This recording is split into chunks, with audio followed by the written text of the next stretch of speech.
Hello friends, ఈ వీడియోలో మనం భూమి గురించి 10 ఇంట్రెస్టింగ్ ఫ్యాక్ట్స్ తెలుసుకుందాం.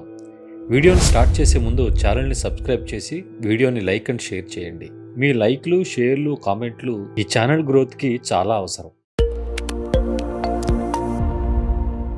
మన యూనివర్స్లో ఉన్న ప్లానెట్స్ అన్నింటికీ గ్రీక్ లేదా రోమన్ దేవుళ్ల పేర్లు ఉంటాయి, ఒక్క భూమికి తప్ప. ఎర్త్ అనే పదం ఓల్డ్ జర్మనిక్ వర్డ్స్ అయిన ఎర్తా లేదా ఎర్త్ అనే పదాల నుండి వచ్చింది. ఎర్త్ని చాలా భాషల్లో చాలా రకాలుగా పిలుస్తారు, కానీ చాలా మటుకు సాయిల్ లేదా గ్రౌండ్ అనే అర్థం వస్తుంది. ఉదాహరణకి తెలుగులో భూమి అంటే నేల అనే అర్థం కూడా వస్తుంది.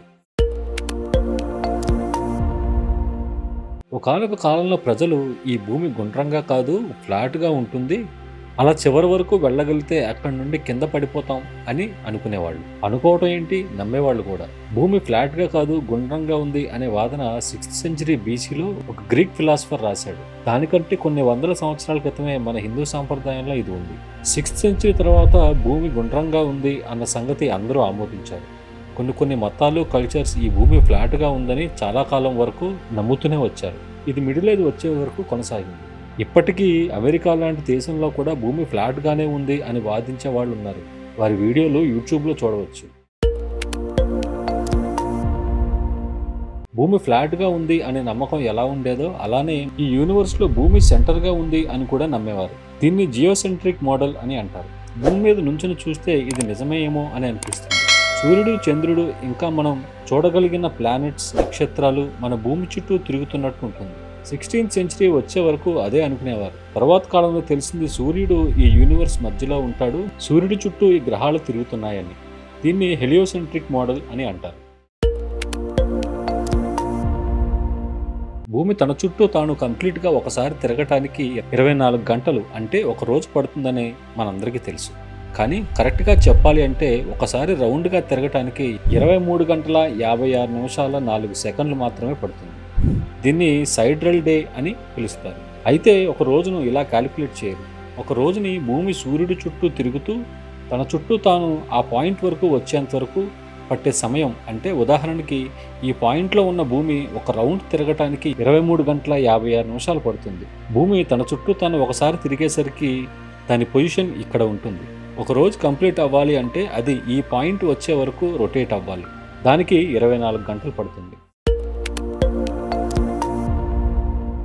వాస్తవంగా రోజులో 24 గంటలు ఎలా ఉండవో అలానే ఒక సంవత్సరంలో 365 రోజులు ఉండవు. కానీ దానికి కారణం మనం ముందు చెప్పుకున్నట్టు కాదు. మనం రోజులను భూమి రొటేషన్ని బేస్ చేసుకొని నిర్ణయిస్తాం. ఇక భూమి సూర్యుని చుట్టూ ఒకసారి తిరిగితే అది ఒక సంవత్సరం.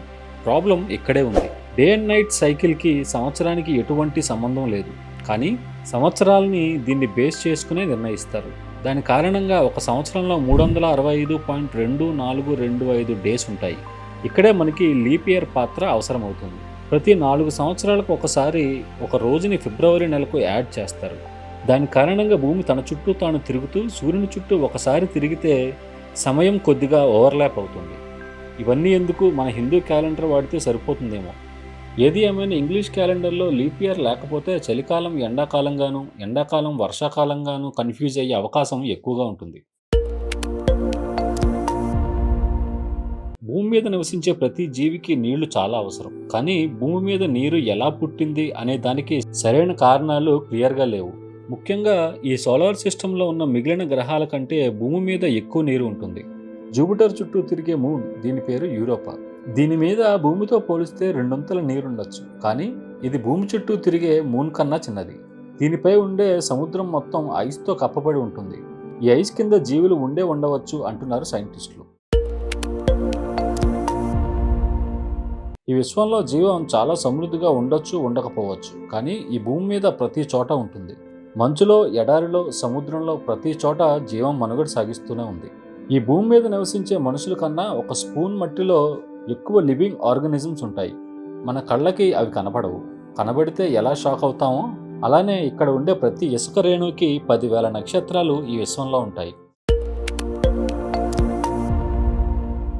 భూమి, ఎర్త్. మీకు తెలుసా, అమెరికాలోని టెక్సాస్లో ఎర్త్ అనే ఒక ఊరు ఉంది. ఈ ఊరిలో 1000 మంది నివసిస్తున్నారు. ఈ ఊరిని ఫెయిర్ లాన్ అని పిలిచేవారు, కానీ అదే పేరుతో వేరొక ఊరు ఉంది అని తెలియడంతో ఆ ఊరి ప్రజలు ఒక కొత్త పేరు పెట్టమని సజెషన్స్ పంపారు. దానితో ఈ ఎర్త్ అనే పేరు ఈ ఎర్త్ మీద మొట్టమొదటి ఎర్త్ అయింది. ఈ భూమి మీద టాలెస్ట్ పాయింట్ మౌంట్ ఎవరెస్ట్ అని మనకు తెలుసు, కానీ ఇది సముద్ర మట్టానికి ఎత్తులో ఉన్న ఎత్తైన పర్వతం మాత్రమే. అయితే టాలెస్ట్ పాయింట్ భూమికి సెంటర్ నుండి కానీ లేక స్పేస్ కి అతి సమీపంలో ఉంది ఈ మౌంట్ చింబరాజో. దీనికి కారణం భూమి అన్ని వైపులా గోళం కాదు, కానీ ఒక గోళాకారం. దీని అర్థం భూమి భూమధ్య రేఖతో పోలిస్తే కొంచెం మందంగా ఉంది అని. ఇక మౌంట్ చింబరాజో భూమధ్య రేఖకు దగ్గరగా ఉండటం వల్ల మౌంట్ ఎవరెస్ట్ కన్నా కొంచెం పెద్దది. 6382.3 కిలోమీటర్లు అయితే ఈ మౌంట్ చింబరాజో 6384.4 కిలోమీటర్లు. భూమి మీద జీవం మొదలవటానికి సరైన కారణం ఎప్పటిదాకా తెలియదు, ఎందుకంటే భూమి చాలా కాంప్లికేటెడ్. భూమి మీద జీవం ఏర్పడటానికి కారణం ఒక యాక్సిడెంట్, ఇంకా చెప్పాలంటే కొన్ని యాక్సిడెంట్స్. 4.54 బిలియన్ సంవత్సరాల క్రితం మన సోలార్ సిస్టమ్ అంతా డస్ట్ అండ్ పార్టికల్స్తో నిండిన ఒక పెద్ద మేఘంగా ఉండేది. దీనినే సోలార్ నిబులా అని అంటారు. గ్రావిటీ వల్ల ఇందులో ఉన్న గ్రహాలు నెమ్మదిగా తిరగటం మొదలయ్యాయి. ఆ క్రమంలోనే సూర్యుడు మధ్య భాగంలో చేరగా మిగిలిన గ్రహాలు దాని చుట్టూ చేరాయి. ఆ క్రమంలో భూమి సూర్యుడికి సరైన డిస్టెన్స్లోకి వచ్చి చేరటం వల్ల ఎక్కువ వేడి కానీ ఎక్కువ చల్లదనం కానీ ఉండదు. అంటే మనిషి ఇతర జంతువులు బ్రతకగలిగే వాతావరణం కలిగి ఉంది. దీన్నే హ్యాబిటబుల్ లేక గోల్డిలాక్ జోన్ అని అంటారు. భూమికి తోకచుక్కలు తగలకుండా ఉండేలా కాపాడే జూపిటర్ లాంటి గ్రహం ఆ ప్రాంతంలో ఉండటం కూడా మన అదృష్టం. మొదట్లో భూమి మొత్తం ఒక వాల్కానోలాగా ఉండేది. అంతేకాదు ఎక్కువగా భూమిని ఉల్కలు ఇతర గ్రహాలు గుద్దుకునేవి. అలా మార్స్ సైజ్ అంత గ్రహంతో కొలైడ్ అవ్వటం వల్ల భూమి నుండి పెద్ద మొత్తంలో శిథిలాలు ఆర్బిట్లోకి వెళ్ళి కొంతకాలానికి ఆ శిథిలాలు అన్నీ కలవటం వల్ల మూన్ ఏర్పడింది. అంతేకాదు ఈ కొలైజన్ వల్ల భూమి కొంచెం టిల్ట్ కూడా అయ్యింది. ఇలా ఒక యాంగిల్లో టిల్ట్ అవ్వడం వల్లే మనకి సీజన్స్ ఏర్పడ్డాయి. ఆ సమయంలో జరిగిన వాల్కనో యాక్టివిటీస్ వల్ల ఎర్త్ అట్మాస్ఫియర్ క్రియేట్ అవ్వటం స్టార్ట్ అయింది.